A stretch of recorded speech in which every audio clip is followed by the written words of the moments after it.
No fears, no chains. Invites you to live a life of emotional abundance. Written by Vanessa Pisuto.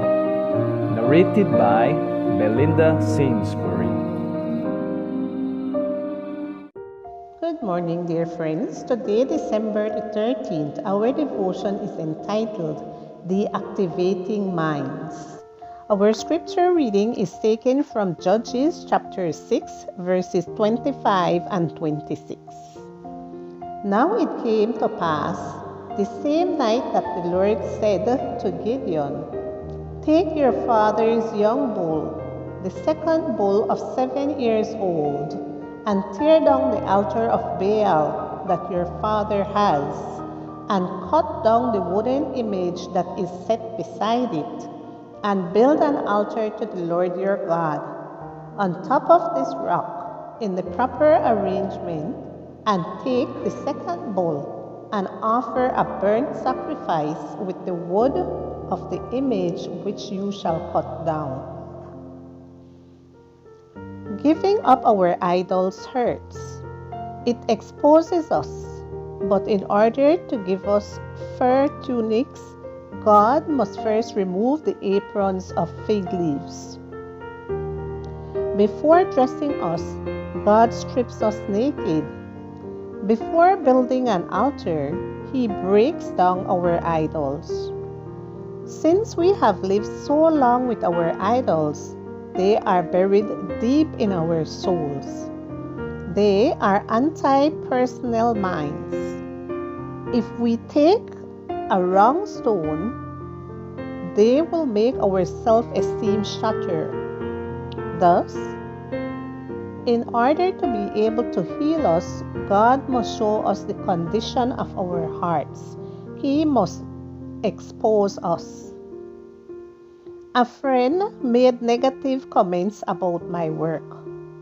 Obviously, no one wants to hear such comments, but my disproportionate reaction to thinking that my work was mediocre and crying for 20 minutes as soon as he left showed me that there was danger lurking beneath the surface. The anti-personal mind that the enemy buried in my heart is the idol of professional success. The underlying idea is that I must earn my courage as a person by being a perfect professional. That is the worst thing that could happen to me, is to fail.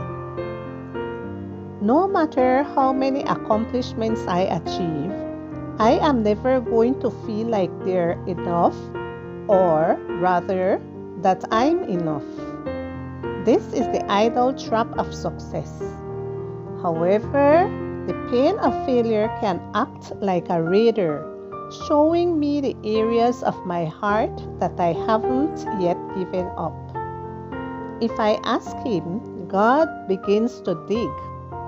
With His hands, He removes the earth around the mind with the precision of a neurosurgeon.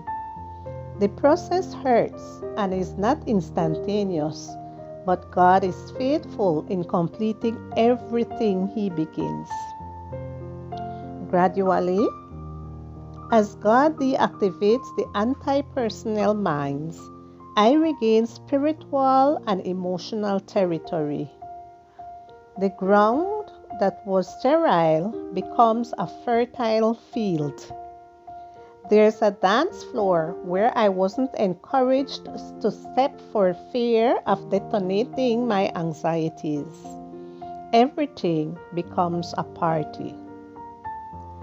Dear Father, I give you permission to dig up and deactivate the minds of my soul. Even if the process exposes me, I know that those who trust in you will never be ashamed. Now it came to pass, the same night, that the Lord said to Gideon, "Take your father's young bull, the second bull of 7 years old, and tear down the altar of Baal that your father has, and cut down the wooden image that is beside it, and build an altar to the Lord your God on top of this rock in the proper arrangement, and take the second bull and offer a burnt sacrifice with the wood of the image which you shall cut down. Judges chapter 6 verses 25 and 26.